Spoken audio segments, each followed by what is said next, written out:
Hi, I am doctor Subhash Rai. आज हम लोग इस क्लास में इलेक्ट्रोनेगेटिविटी के बारे में डिस्कस करेंगे।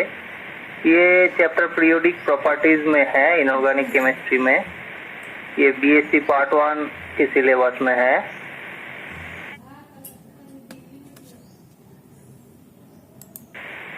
तो कैसे हम लोग ये इलेक्ट्रोनेगेटिविटी को डिफाइन करेंगे? इसका डेफिनेशन ऐसा है कि the tendency of an atom to attract the pair of electrons towards its nucleus when the atom is covalently bonded in a molecule. यानी कि कोई एटम जब कोवैलेंट बॉन्ड बनाता है, कोवैलेंट बॉन्ड के द्वारा एक मॉलिक्यूल में जुड़ा हुआ रहता है, तब उस एटम का जो टेंडेंसी होता है इलेक्ट्रॉन को अट्रैक्ट करने का, इलेक्ट्रॉन पेयर को अट्रैक्ट करने का, शेयर्ड पेयर इलेक्ट्रॉन जो होता है कोवैलेंट बॉन्ड में, उसको अट्रैक्ट करने का, उसी को हम कहेंगे उसका इलेक्ट्रोनेगेटिविटी। तो अगर ऐसा होगा, दो एटम के बीच में कोवैलेंट बॉन्ड है और दोनों एटम का दोनों साइड में जो दो एटम है, दोनों एटम सेम है, तब क्या होगा कि दोनों एटम का जो न्यूक्लियस होगा, पेयर्ड इलेक्ट्रॉन के प्रति आकर्षण दोनों का समान होगा, इक्वल होगा। तो पेयर्ड इलेक्ट्रॉन जो है वो बीच में ही रहेगा, दोनों एटम के बीच में। जैसे कि Cl2 एक एग्जांपल है, क्लोरीन मॉलिक्यूल। तो ये कोवैलेंट मॉलिक्यूल है। तो ये जब बनता है तो ये दोनों के बीच में जो पेयर्ड इलेक्ट्रॉन बीच में ही रहता है, क्योंकि यहाँ पे दोनों साइड में दो एटम का जो अट्रैक्शन पावर सेम है। लेकिन अगर ऐसा होगा, कोवैलेंट बॉन्ड जो है बीच में, उसके दोनों साइड में दो अलग अलग एटम अगर रहेगा, जैसे एक एग्जांपल हम लोग ले रहे हैं यहाँ पे HCl। तो हाइड्रोजन का जो न्यूक्लियस, उसका जो न्यूक्लियर चार्ज, और क्लोरीन का जो न्यूक्लियस, उसका न्यूक्लियर चार्ज ज्यादा है। तो क्लोरीन का जो न्यूक्लियस पेयर्ड इलेक्ट्रॉन के प्रति उसका अट्रैक्शन ज्यादा होगा, यानी कि क्लोरीन एटम पेयर्ड इलेक्ट्रॉन को अपने तरफ ज्यादा खींच लेगा। तो उसका हम लोग कहेंगे उसका इलेक्ट्रोनेगेटिविटी, उस एटम का इलेक्ट्रोनेगेटिविटी ज्यादा है। तो ये इलेक्ट्रोनेगेटिविटी जो टर्म है, ये जैसे कि हम लोग पहले इलेक्ट्रॉन एफिनिटी के बारे में चर्चा किए थे, तो उसमें भी इलेक्ट्रॉन लेने का जो टेंडेंसी, उसको हम इलेक्ट्रॉन एफिनिटी कहते हैं। लेकिन वो था एक इनहेरेंट एटम का प्रॉपर्टी, एक आइसोलेटेड एटम का प्रॉपर्टी। लेकिन यहाँ पे इलेक्ट्रोनेगेटिविटी कोई आइसोलेटेड एटम नहीं, जब कोई मॉलिक्यूल में कोई एक एटम का प्रॉपर्टी, यानी कि ये एटम, ये जो इलेक्ट्रोनेगेटिविटी का वैल्यू, ये एनवायरनमेंट के ऊपर डिपेंड करता है। कोई उस एटम के सराउंडिंग में जो एटम है, दूसरा एटम, उसके ऊपर डिपेंड करता है। जैसे कि यहाँ पे एक एग्जांपल दिया हुआ है, इलेक्ट्रोनेगेटिविटी ऑफ सल्फर एटम। यहाँ पे कुछ एग्जांपल दिया हुआ है मॉलिक्यूल का, जैसे कि H2S, एक है सल्फर डाइऑक्साइड SO2, और एक है SF6 सल्फर हेक्साफ्लोराइड। तो यहाँ पे तीनों में ही सल्फर एटम है, सेंट्रल एटम, लेकिन उसके सराउंडिंग में अलग अलग एटम है। पहले जो H2S है उसमें है हाइड्रोजन, सेकेंड में जो है उसमें ऑक्सीजन है, और लास्ट वाला जो मॉलिक्यूल है उसमें फ्लोरीन है। तो एनवायरनमेंट अलग अलग होगा, तो सल्फर का इलेक्ट्रोनेगेटिविटी भी अलग अलग होगा, अलग अलग मॉलिक्यूल में। और ये जो प्रॉपर्टी है इलेक्ट्रोनेगेटिविटी, इसको हम लोग डायरेक्ट मेजर नहीं कर पाते हैं, इसको इनडायरेक्टली मेजर किया जाता है। नेक्स्ट, कौन कौन सी फैक्टर्स है जो कि इलेक्ट्रोनेगेटिविटी वैल्यू को प्रभावित कर सकते हैं? बहुत सारा फैक्टर्स होता है, मैं एक एक करके डिस्कस कर रहा हूँ। सबसे पहले है atomic number of the element और एटम। तो एटॉमिक नंबर अगर बढ़ता है कोई एटम का, उसका मतलब है न्यूक्लियर चार्ज उसको बढ़ता है, क्योंकि एटॉमिक नंबर बढ़ने का मतलब है नंबर ऑफ प्रोटॉन्स जो है वो इंक्रीज करता है, तो न्यूक्लियर चार्ज भी बढ़ेगा। और न्यूक्लियर चार्ज बढ़ेगा तो इलेक्ट्रॉन पेयर जो है, शेयर्ड इलेक्ट्रॉन पेयर, उसके प्रति अट्रैक्शन भी ज्यादा होगा उस एटम का। तो उसका इलेक्ट्रोनेगेटिविटी भी बढ़ेगा। Next, atomic size. एटम का जो साइज होता है उसके ऊपर भी इलेक्ट्रोनेगेटिविटी का वैल्यू डिपेंड करता है। अगर एटॉमिक साइज छोटा होता है तो इलेक्ट्रॉन पेयर के प्रति न्यूक्लियस का अट्रैक्शन ज्यादा होगा, और साइज अगर धीरे धीरे बढ़ जाएगा तो न्यूक्लियस से दूरी बढ़ जाएगा शेयर्ड इलेक्ट्रॉन पेयर का, तो एटॉमिक साइज बढ़ने के साथ साथ इलेक्ट्रोनेगेटिविटी वैल्यू घट जाता है, डिक्रीज करता है। नेक्स्ट पॉइंट है number of electronic shells in an atom. कोई एटम में कितना इलेक्ट्रॉनिक सेल यानी कि इनसाइड में कितना ऑर्बिट का एडिशन हुआ है। तो ज्यादा इलेक्ट्रॉनिक सेल का एडिशन कोई एटम में होगा तो उसमें स्क्रीनिंग इफेक्ट भी बढ़ेगा, क्योंकि हम जानते हैं इनर ऑर्बिटल जो है वो अगर ज्यादा मात्रा में ऐड होगा तो वो न्यूक्लियर चार्ज को स्क्रीन कर देगा, तो वो न्यूक्लियस, उस एटम का न्यूक्लियस पेयर को उतना अट्रैक्शन नहीं कर पाएगा। जो स्क्रीनिंग इफेक्ट का वैल्यू है, इसका जो सीक्वेंस है हम लोग पहले भी डिस्कस कर चुके थे, वो ऐसा होता है कि एस ऑर्बिटल जो है उसका सबसे ज्यादा होता है, उसके बाद पी ऑर्बिटल का, उसके बाद डी और उसके बाद एफ ऑर्बिटल का। यानी कि स्क्रीनिंग इफेक्ट जैसे बढ़ेगा तो इलेक्ट्रोनेगेटिविटी का वैल्यू घटेगा। नेक्स्ट पॉइंट है oxidation state of the atom. तो कुछ देर पहले हम डिस्कस किए थे कि ये जो एटम है यहाँ पे कोई भी मॉलिक्यूल में कोई एक एटम अलग अलग मॉलिक्यूल में होगा तो एनवायरनमेंट के ऊपर उसका इलेक्ट्रोनेगेटिविटी डिपेंड करेगा। तो अलग अलग उस एटम अगर अलग अलग मॉलिक्यूल में है उसका ऑक्सीडेशन स्टेट भी अलग हो सकता है। तो अगर ऑक्सीडेशन स्टेट अलग होगा तो उसका इलेक्ट्रोनेगेटिविटी वैल्यू भी अलग अलग होगा। जैसे कि क्या संबंध है ऑक्सीडेशन स्टेट और इलेक्ट्रोनेगेटिविटी का? ऑक्सीडेशन स्टेट अगर बढ़ता है तो इलेक्ट्रोनेगेटिविटी वैल्यू भी बढ़ता है।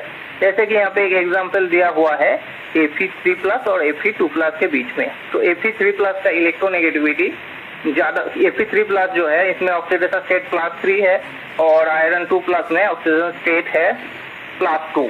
तो इलेक्ट्रोनेगेटिविटी Fe3+ का ज्यादा है, क्योंकि Fe3+ में charge plus charge positive charge ज्यादा है वो, और उसका इलेक्ट्रॉन के प्रति, इलेक्ट्रॉन पेयर के प्रति अट्रैक्शन भी ज्यादा होगा, इसीलिए उसका इलेक्ट्रॉन नेगेटिविटी वैल्यू भी ज्यादा होगा। नेक्स्ट पॉइंट है स्टेट ऑफ हाइब्रिडाइजेशन। हाइब्रिडाइजेशन अलग अलग, जैसे जब बॉन्डिंग होता है, कोई एटम बॉन्ड बनाता है तो उसका अलग अलग हाइब्रिडाइजेशन अलग अलग मॉलिक्यूल में होता है। तो ये हाइब्रिडाइजेशन के ऊपर भी इलेक्ट्रोनेगेटिविटी का वैल्यू डिपेंड करता है। जैसे कि एस ऑर्बिटल जो होता है वो बहुत टाइटली इलेक्ट्रॉन को रख सकते हैं, तो एस कैरेक्टर जितना ज्यादा होता है कोई भी हाइब्रिडाइजेशन में तो उसका इलेक्ट्रोनेगेटिविटी वैल्यू ज्यादा होता है। जैसे कि यहाँ पे एक एग्जांपल दिया हुआ है Sp, Sp2 और Sp3। तो Sp में एस कैरेक्टर होता है 50%, तो उसका इलेक्ट्रोनेगेटिविटी सबसे ज्यादा है। उसके बाद Sp2 जहां एस कैरेक्टर होता है 33.33% और लास्ट है Sp3 जहां की एस कैरेक्टर होता है 25%। तो एस कैरेक्टर धीरे धीरे घट रहा है और इलेक्ट्रोनेगेटिविटी वैल्यू भी धीरे धीरे घटेगा। जैसे यहाँ पे और एक वैल्यू देके एक एग्जांपल दिया हुआ है, जैसे कार्बन का जब हाइब्रिडाइजेशन Sp3 होगा उसका इलेक्ट्रोनेगेटिविटी वैल्यू पाउलिंग स्केल में होता है 2.3। Sp2 हाइब्रिडाइज्ड कार्बन जो है उसका पाउलिंग स्केल में वैल्यू है 2.6, यानी कि बढ़ रहा है। और Sp कार्बन जब होता है उसका पाउलिंग स्केल में वैल्यू होता है 3.1। अब इलेक्ट्रोनेगेटिविटी का पीरियोडिक वेरिएशन कैसे होता है? तो अक्रॉस ए पीरियड पहले हम डिस्कस करेंगे। कोई भी पीरियोडिक टेबल में कोई पीरियड में लेफ्ट टू राइट जब हम जाते हैं तो क्या क्या होता है? Number 1, nuclear charge of the atom जो है वो इंक्रीज करता है, बढ़ता है। और नंबर 2 है एटॉमिक साइज जो है वो डिक्रीज करता है, घट जाता है एटॉमिक साइज। और एक फैक्टर है कि एटॉमिक नंबर वो इंक्रीज करता है। तो ये तीनों फैक्टर हम जैसे पहली स्लाइड में डिस्कस किए थे कि ये तीनों फैक्टर रिस्पॉन्सिबल है कि इलेक्ट्रोनेगेटिविटी बढ़ाने के लिए, यानी कि हर एक फैक्टर, न्यूक्लियर चार्ज बढ़ता है तो इलेक्ट्रोनेगेटिविटी बढ़ता है, एटॉमिक साइज घटता है तो इलेक्ट्रोनेगेटिविटी बढ़ता है, और एटॉमिक नंबर बढ़ता है तो इलेक्ट्रोनेगेटिविटी बढ़ता है। यानी कि लेफ्ट टू राइट कोई भी पीरियड में जब हम जाएंगे तो इलेक्ट्रोनेगेटिविटी वैल्यू धीरे धीरे बढ़ेगा। यहाँ पे एग्जाम्पल दिया हुआ है टेबुलर फॉर्म में। ग्रुप 1 का एलिमेंट है लिथियम, जिसका इलेक्ट्रोनेगेटिविटी वैल्यू है 0.98। फिर लेफ्ट टू राइट हम जा रहे हैं। ग्रुप 2 में बेरिलियम है 1.57 इसका वैल्यू। ग्रुप 13 में बोरॉन है, वैल्यू बढ़ रहा है 2.04। फिर कार्बन का 2.55। ग्रुप 15 में नाइट्रोजन का 3.04, ऑक्सीजन का है 3.44 एंड ग्रुप 17 में फ्लोरीन है, इसका वैल्यू है 3.98। ये फ्लोरीन सबसे ज्यादा इलेक्ट्रोनेगेटिव एलिमेंट है पीरियोडिक टेबल में। और कोई ग्रुप में डाउन द ग्रुप जब हम जाते हैं तो क्या वेरिएशन होता है इलेक्ट्रोनेगेटिविटी का, तो क्या क्या फैक्टर इसमें चेंजेस होता है, कौन कौन फैक्टर का, ये पहले हम लोग देख लेते हैं। तो डाउन एक ग्रुप क्या होता है, एक नंबर 1 है न्यूक्लियर चार्ज जो है ये बढ़ता है। नंबर 2 शील्डिंग इफेक्ट इंक्रीज करता है, क्योंकि बहुत सारा सेल का एडिशन, नया नया सेल का एडिशन होता है ऊपर से नीचे जाने में। तो ये दोनों चीज, एक न्यूक्लियर चार्ज जो बढ़ रहा है और शील्डिंग इफेक्ट बढ़ रहा है, ये दोनों चीज एक दूसरे को काउंटर बैलेंस कर देता है। और नंबर 3 और एक पॉइंट है कि एटॉमिक साइज भी इंक्रीज करता है। तो पहला दो जो पॉइंट था वो एक दूसरे को काउंटर बैलेंस कर दिया था, तो लास्ट पॉइंट है एटॉमिक साइज इंक्रीज कर रहा है। तो एटॉमिक साइज इंक्रीज जब करता है तो इलेक्ट्रोनेगेटिविटी तब डिक्रीज करता है। हम पिछले स्लाइड में डिस्कस किए थे। तो यहाँ पे एग्जांपल दिया हुआ है, जैसे कि एलिमेंट ऑफ ग्रुप 1 दिया हुआ है lithium, sodium, potassium, rubidium, caesium. इसका इलेक्ट्रोनेगेटिविटी पाउलिंग स्केल में दिया हुआ है। पहले लिथियम का है 1.0, फिर सोडियम का 0.9 घट रहा है ऊपर से नीचे जाने में, फिर 0.8, 0.8, 0.7 ऐसे करके घटता है। और एलिमेंट्स ऑफ ग्रुप 17 जो है फ्लोरीन, क्लोरीन, ब्रोमीन, आयोडीन, एस्टार्टिन, इसका भी इलेक्ट्रोनेगेटिविटी वैल्यू दिया हुआ है 4.0, 3.0, 2.8, 2.5 एंड एस्टार्टिन का 2.2। यानी कि डाउन एक ग्रुप ये इलेक्ट्रोनेगेटिविटी का वैल्यू जो होता है वो डिक्रीज करता है।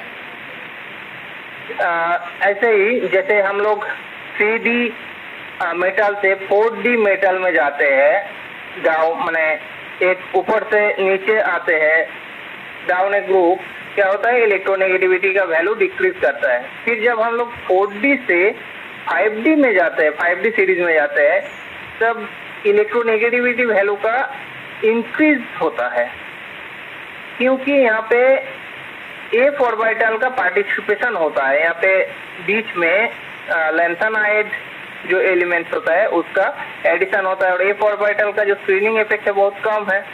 हम जानते हैं सबसे कम होता है एफ ऑर्बिटल का स्क्रीनिंग इफेक्ट, इसीलिए इसका इलेक्ट्रोनेगेटिविटी वैल्यू 5D सीरीज में जब हम लोग जाएंगे तो इलेक्ट्रोनेगेटिविटी वैल्यू थोड़ा बढ़ जाता है।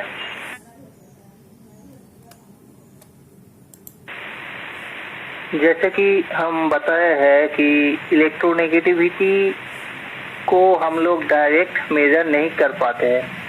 बाकी जो पीरियोडिक प्रॉपर्टीज है जैसे कि atomic size, electron affinity, ionisation potential, ये सब को डायरेक्ट मेजर किया जा सकता है, लेकिन इलेक्ट्रोनेगेटिविटी को डायरेक्ट मेजर हम लोग नहीं कर सकते हैं। तो इसको इनडायरेक्टली हम लोग मेजर कर सकते हैं। तो ये इलेक्ट्रोनेगेटिविटी टर्म को सबसे पहले बर्जेलियस ने इंट्रोड्यूस किया था, लेकिन ये कॉन्सेप्ट इलेक्ट्रोनेगेटिविटी का जो कॉन्सेप्ट होता है ये सबसे पहले पाउलिंग ने प्रपोज किए थे। तो पाउलिंग का एक स्केल भी है, कुछ इलेक्ट्रोनेगेटिविटी को मेजर करने के लिए कुछ स्केल होता है, उसमें से इम्पोर्टेंट कुछ इंपॉर्टेंट स्केल है, Pauling scale, Mulliken scale, Allred and Rochow scale etcetera. तो एक एक करके मैं डिस्कस कर रहा हूँ। सबसे पहले पाउलिंग स्केल। अगर दो एलिमेंट ए और बी, ये दोनों का इलेक्ट्रोनेगेटिविटी अगर psi A and psi B होगा, तो ये दोनों का इलेक्ट्रोनेगेटिविटी का डिफरेंस जो है साई ए माइनस साई बी, ये होगा इक्वल टू होगा 0.102 into delta two the power half. यहाँ पे डेल्टा जो है ये बॉन्ड एनर्जी से इसका वैल्यू मिलता है। इसको ऐसे हम लोग एक्सप्रेस कर सकते हैं, delta equal to bond dissociation energy of A B minus root over of E A A into E B B. ऐसे करके डेल्टा को रिप्रेजेंट किया जाता है। उसके बाद मूलिकन स्केल। मूलिकन स्केल में इलेक्ट्रोनेगेटिविटी को average of ionisation potential and electron affinity के रूप से हम लोग एक्सप्रेस करते हैं, यानी कि chi A equal to half into ionisation energy plus electron affinity. Next important और एक स्केल है अल्रेड एंड रोचो स्केल, दोनों साइंटिस्ट के नाम के अनुसार ये है। तो chi A R equal to की स्केल के अनुसार electronegativity equal chi A R equal to 0.359 Z effective by R zero plus 0.744। ये तीनों स्केल बहुत इंपॉर्टेंट स्केल है इलेक्ट्रोनेगेटिविटी का। और पीरियोडिक टेबल में सबसे लीस्ट इलेक्ट्रोनेगेटिव एलिमेंट है सीजियम। इलेक्ट्रोनेगेटिविटी सबसे कम है और सबसे ज्यादा इलेक्ट्रोनेगेटिविटी है फ्लोरीन एटम का।